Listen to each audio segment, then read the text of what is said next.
Même si aujourd'hui tu es convaincu du contraire, t'as pas besoin de t'épuiser pour développer un business en ligne rentable avec les réseaux sociaux. T'as pas non plus besoin de te lancer sur de nouvelles plateformes, de jouer aux influenceurs en dévoilant ta nouvelle morning routine ou de faire des danses sur TikTok. Peu importe si t'es sur le point de te lancer sur les réseaux sociaux ou si tu veux pimper ta stratégie actuelle, en suivant quelques étapes clés, tu vas pouvoir générer plus de ventes et construire une communauté vraiment engagée autour de ta vision. Pour avoir un maximum d'impact sur les réseaux sociaux, c'est crucial que tu définisses clairement ta cible. Honnêtement, c'est la base de tout et ça sert à rien de commencer à poster si t'as pas une idée précise de ton client idéal. Pour que tu comprennes vraiment bien pourquoi c'est important, imaginons que tu sois coach en confiance en soi. Au lieu de juste dire j'aide les gens à avoir plus confiance en eux, tu pourrais te nicher sur une certaine typologie de personnes. Ça donnerait par exemple j'aide les femmes entrepreneurs introverties à s'affirmer en public et à pitcher leur business avec assurance en 90 jours. Est-ce que tu arrives à bien comprendre la différence? Dans le premier cas, tu parles à tout le monde et tu finis par ne parler à personne. Alors que dans le deuxième cas, tu as une offre très claire pour une cible très claire. Et grâce à ça, tu vas pouvoir te démarquer beaucoup plus facilement parce qu'il y a plein de gens qui vont poster des trucs hyper bateaux et toi, tu vas arriver avec un message très puissant qui est vraiment adapté parfaitement à ta cible et aux personnes que tu veux attirer avec tes contenus et donc pour tes offres. D'ailleurs, c'est comme ça que certaines personnes arrivent à faire des dizaines de milliers d'euros avec juste une seule offre pour une seule cible et sur un seul réseau social.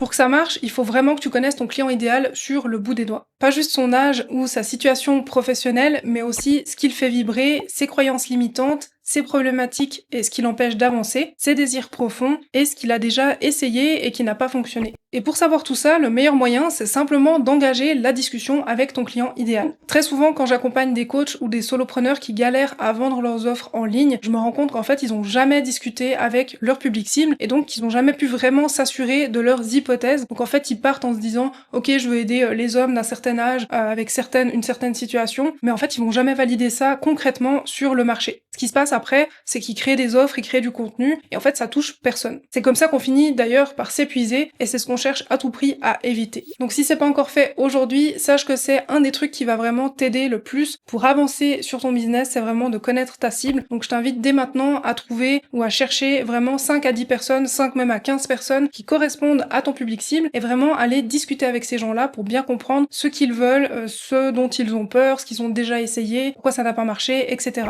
Une fois que tu as une connaissance approfondie de ton client idéal et seulement à ce moment-là, c'est là que tu vas pouvoir créer à chaque fois du contenu qui fait mouche. Le genre de contenu qui fait dire à ton audience « Waouh, c'est exactement ce que j'avais besoin de lire ou ce que j'avais besoin d'entendre ». Et c'est comme ça que tu vas naturellement attirer les bonnes personnes, celles avec qui tu as vraiment envie de travailler. Pour t'aider à mieux connaître ton client idéal, j'ai créé un template que tu peux télécharger gratuitement avec le lien dans la barre de description. Avec ce template, tu vas pouvoir creuser la psychologie de ton client idéal et te poser les questions existentielles qui te permettront vraiment de bien le connaître et mettre vraiment toutes les informations sur un même support. Même si aujourd'hui tu penses déjà connaître ton client idéal, je pense que ça vaut la peine vraiment de télécharger le template pour vraiment refaire cet exercice et t'assurer que tu es vraiment sur le bon chemin. Contrairement à ce que tu pourrais penser, le fait de choisir une seule plateforme de réseau social sur laquelle te concentrer, ça peut complètement booster les résultats de ton business. Parce que le truc, c'est que quand tu te disperses sur plein de plateformes différentes, tu vas vraiment diluer ton message et diluer tes résultats. Et à la fin, tu risques de faire un travail médiocre partout. C'est comme si t'essayais de jongler avec 10 balles en même temps alors que t'as même pas maîtrisé le truc de base avec 3 balles. Crois-moi, j'ai fait cette erreur pas seulement pour les réseaux sociaux et à chaque fois que j'ai choisi vraiment de me concentrer sur une problématique, un réseau social, un truc dans mon activité, ça m'a toujours permis de booster mes résultats et souvent ça m'a permis de régler beaucoup plus rapidement des problèmes que j'avais depuis très longtemps. Laisse un like sur cette vidéo si toi aussi ça t'est déjà arrivé de te disperser sur les réseaux sociaux et dis-moi en commentaire sur quelle plateforme tu vas te concentrer pour la suite. Enfin bref, pour résumer, si tu t'es éparpillé avec tes offres et avec tes réseaux sociaux, je te conseille de repartir sur une base simple, une offre high ticket, un canal et un persona. Si tu sais pas ce que c'est une offre high ticket, c'est une offre que tu vas proposer à un tarif supérieur à 1000 euros. C'est la formule minimaliste pour générer tes premiers 5 à 10 000 euros par mois sans t'épuiser et je te parle d'expérience puisque c'est les résultats que j'ai pu observer en même temps pour moi mais aussi pour mes clients. Donc s'il y a un seul conseil que tu dois retenir de cette vidéo, fais en sorte que ce soit celui-ci. Oublie les vieux conseils du style mets un PDF dans ta bio sur Instagram et tout va bien se passer. Aujourd'hui, il faut aller beaucoup plus loin si tu veux avoir un bon parcours client qui soit pertinents et qui te permettent non seulement de trouver facilement des clients, mais aussi de leur permettre de facilement racheter des offres chez toi. Ce qui va faire la différence, c'est ta capacité de créer un parcours client qui répond aux besoins de ta cible à chaque étape. Imagine si tu essayais de vendre quelque chose à un prospect qui se détend tranquillement à la plage. Je pense que tu es d'accord pour dire que c'est mort, c'est pas du tout le bon moment. Par contre, si un prospect entre dans ta boutique et a des questions, on est bien d'accord que là, c'est le moment parfait pour lui rendre service en lui proposant une solution concrète avec tes offres. En fait, quand tu fais ça, tu passes de vendeur de tapis à quelqu'un qui rend service. Pour avoir cet effet-là avec tes contenus, tu dois adapter ton message aux 5 niveaux de conscience de tes prospects. La pyramide de conscience, c'est un concept qui a été imaginé par Eugène Schwartz, un génie de la publicité et du marketing, qui a écrit des dizaines de livres sur le sujet. On va décortiquer ensemble ces 5 niveaux de conscience et pour chaque étape, je te donnerai 3 exemples de contenus que tu vas pouvoir créer. Tout d'abord, on a la phase unaware. Bon, je m'excuse déjà pour mon accent, j'essaye de faire un truc franglais. À ce stade, ton prospect, il est même pas au courant qu'il a un problème. Imagine essayer de vendre une formation de productivité à quelqu'un qui pense que c'est totalement normal de bosser plus de 14 heures par jour. On est d'accord que c'est pas très efficace et pour cause, c'est très compliqué de vendre quelque chose à quelqu'un qui pense ne pas avoir de problème. Et donc, on va voir ensemble ce que tu vas pouvoir poster comme contenu pour faire prendre conscience à ton public cible qu'il a bel et bien un souci. Par exemple, tu peux créer un post sur un problème courant que ton public cible vit sans le savoir. Tu peux aussi créer du contenu éducationnel sur les conséquences cachées du problème que tu résous pour ta cible. On peut imaginer aussi une story qui montre une journée type avec et sans le problème en question.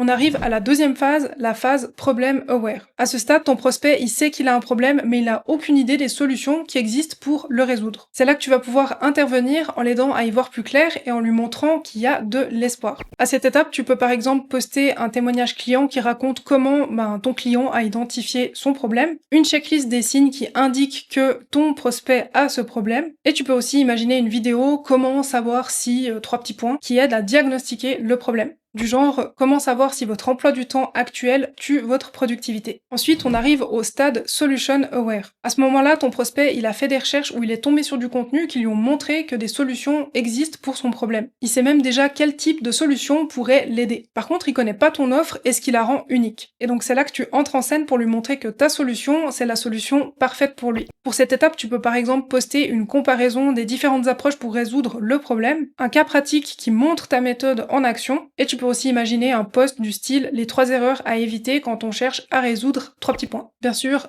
3 petits points, c'est la problématique que tu viens résoudre avec ton offre. Ensuite, on a l'avant-dernier état de conscience qui est l'état product aware. À ce stade, ton prospect, il connaît ton offre, mais il a encore des doutes. Il se demande si c'est vraiment la solution qu'il lui faut et il a de la peine à percevoir la différence avec d'autres offres sur le marché. C'est à ce moment-là que tu vas devoir mettre en avant tes résultats et montrer les différences de ton offre par rapport à toutes les autres sur le marché. Tu pourras poster des témoignages clients détaillés avec des résultats chiffrés, montrer aussi les coulisses de ton offre et poster des foires aux questions sur ton offre, par exemple au format carousel. Et on arrive à l'étape Most Aware. Ok, là on arrive à un moment décisif dans ton parcours client. Ton prospect est chaud bouillant et il a toutes les informations en main pour prendre sa décision. Ton job, c'est de rappeler les points clés de ton offre, de mettre en avant, là encore, les résultats, des témoignages et des preuves de ta crédibilité. Tu vas aussi pouvoir ajouter une offre commerciale qui déchire avec un tarif particulier, une promo ou des bonus exceptionnels. Pour cette étape, tu peux par exemple imaginer un post qui dit que voilà, c'est les dernières places disponibles et donner un appel à l'action très clair pour rejoindre ton accompagnement ou ton offre. Tu peux aussi imaginer une story avec un compte à rebours avant fermeture des inscriptions pour pousser les gens vraiment à passer à l'action, mais aussi une vidéo récapitulative de ton offre qui montre aussi des bonus limités dans le temps. En créant un parcours client qui est réfléchi et cohérent avec tes contenus, tu vas pouvoir faire passer tes followers au stade de clients, puis au stade de fans et donc de clients fidèles, sans forcer et de manière tout à fait naturelle. Et tout ça bien sûr sans te transformer en vendeur de tapis. Ensuite on passe à l'étape 4, optimiser ton profil. La clé, c'est d'avoir une proposition de valeur qui fait tilt immédiatement pour ton client idéal. Quand quelqu'un arrive sur ton profil, il faut qu'en 3 secondes, il puisse comprendre directement ce que tu vas lui apporter. Je vais te donner quelques astuces pour que ton profil attire les bonnes personnes. Déjà, si t'es sur Instagram ou sur TikTok, fais bien attention d'intégrer le mot-clé principal de ton activité dans le nom de ton compte. Par exemple, si t'es coach en productivité, mets Marie Dupont, coach productivité. C'est quelque chose qui va beaucoup t'aider pour le référencement. Ensuite, ta bio doit être claire et directe. Il faut qu'on voit tout de suite qui tu aides et comment tu aides concrètement. Par exemple, j'aide les entrepreneurs freelance à multiplier leur chiffre d'affaires par 2 en 6 mois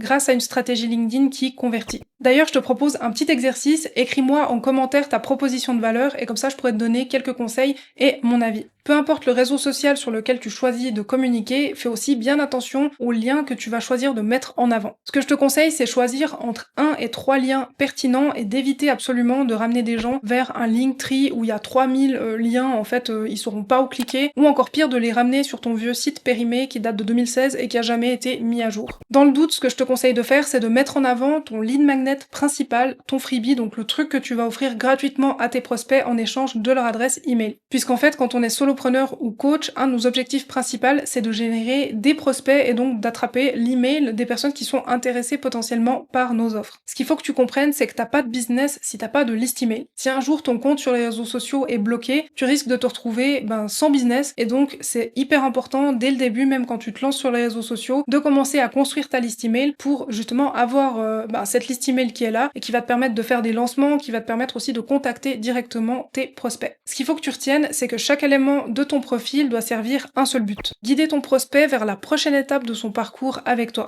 Alors c'est bien joli d'avoir un profil optimisé, mais c'est en créant du contenu régulièrement que tu vas vraiment donner confiance à ton public cible. Dans la prochaine vidéo, je t'explique comment créer un calendrier éditorial sur Notion et je te donnerai directement mon template à télécharger pour que tu puisses vraiment créer du contenu sans t'épuiser et avec la bonne stratégie. Si cette vidéo est déjà disponible au moment où tu regardes celle-ci, tu pourras directement cliquer dessus et si c'est pas le cas, oublie pas de t'abonner à la chaîne et d'activer la cloche des notifications pour savoir quand elle sera publiée. En tout cas, je te remercie pour ce moment qu'on a passé ensemble et n'hésite pas si tu as des questions à me les laisser en commentaire.